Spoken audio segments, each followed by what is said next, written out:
No se pierdan esta entrevista con su productor y guionista llamado Brent Forrester, que me contó varios detalles con respecto a decisiones que tomaron editorialmente. Por ejemplo, por qué Toby no podía ser el estrangulador de Scranton y otras referidas a cuántas temporadas más querían hacer que efectivamente dure. Es más, hasta me contó por qué decidieron romper al personaje de Andy. We now return to Mira Akien and Contre with our latest interview. Television writers in general, a lot of them are nerds like me, and we tend to like sci-fi movies, and The Matrix, of course, everybody loves. So it doesn't surprise me that Jim would try to prank Dwight that way.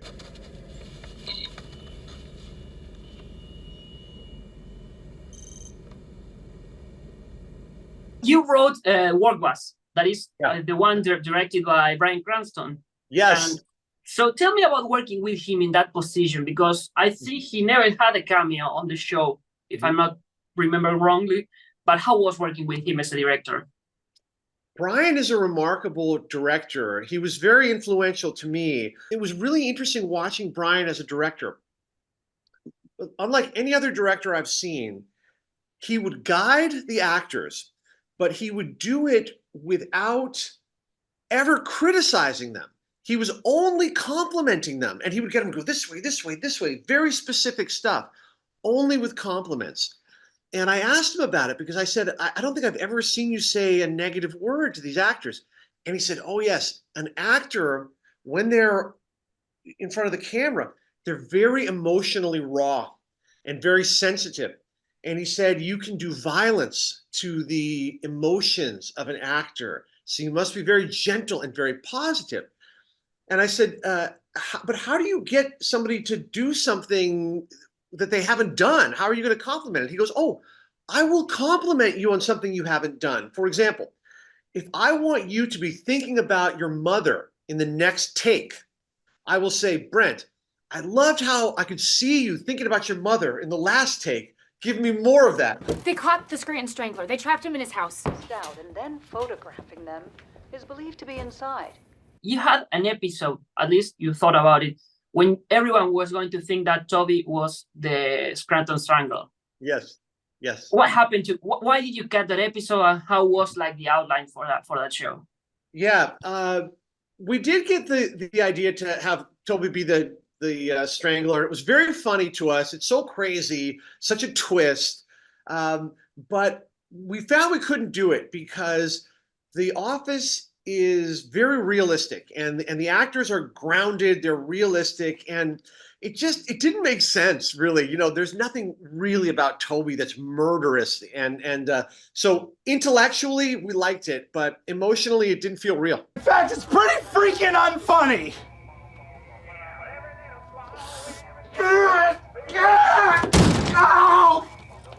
One thing that I noticed after watching the show is like Andy starts like maybe a character that grows a lot, because he has anger issues, but he started to connect with Ellie. Yes. And he starts to grow. But all of a sudden, I think the last season he broke again. Like he has this temper all over the place. He's like shouting, crying, like everything goes wrong with him. Why did you choose to go that way? Mm-hmm. Well, there was a reason. Andy was brought in, when Ed Helms was blowing up as an actor. Ed had just been in a movie called The Hangover, and we could see that Ed was just a great comedy star. Yeah. So we brought him in with a big role. We essentially had him replace Steve Carell in the boss position. But a couple of things happened. One was that Andy's character was not Michael Scott, in the sense that Andy really was so eager to be liked and to get along with everybody that he wasn't pushing problems into the office. So that was one issue. The other issue was that we tried to create this love story with him and Ellie, and over time we found them very funny together, but we did not feel a kind of chemistry between Ellie and Ed. And we wanted a love interest for Ellie. We brought in an actor named Jake Lacey in season 9. He goes on to be in White Lotus. Yeah. He's the star of White Lotus. Okay. And Jake Lacey is very funny, very talented, and he's handsome. He's and he's muscular. He's like attractive guy. And so it kind of worked for the love interest for Ellie. Suddenly she could be kind of, Google-eyed for Jake Lacy. And then it just kind of worked. We sort of broke Ellie and Andy apart. And then, Ed got to play comedy again, the comedy of frustration and anger, which was really, better for him. I want the job. I really do. It's just the rest of my family's in the Finger Lakes right now. How do you define who was going to be the new manager? And did you discuss any characters like to be the manager? Because it was like the big prize for Dwight. That's how the show ends. Yes. But how were those discussions? Oh, well, it was a big deal. We knew that Steve Carell was going to leave after season 7. He had always planned to leave after season 7. He's a big actor, and he felt he had done what he wanted to do with this, and he just wanted new challenges. So for a long time, we knew that Steve would leave, and we were looking for a new actor to play the new boss. So we looked at a lot of different actors, and in fact, at the end of season 7, there's a bunch of actors come in, like Ray Romano, Jim Carrey, who come in and sort of try out for the part of boss. Yeah. And partly that was us thinking, like, could Ray Romano be the new boss? Could it be Jim Carrey?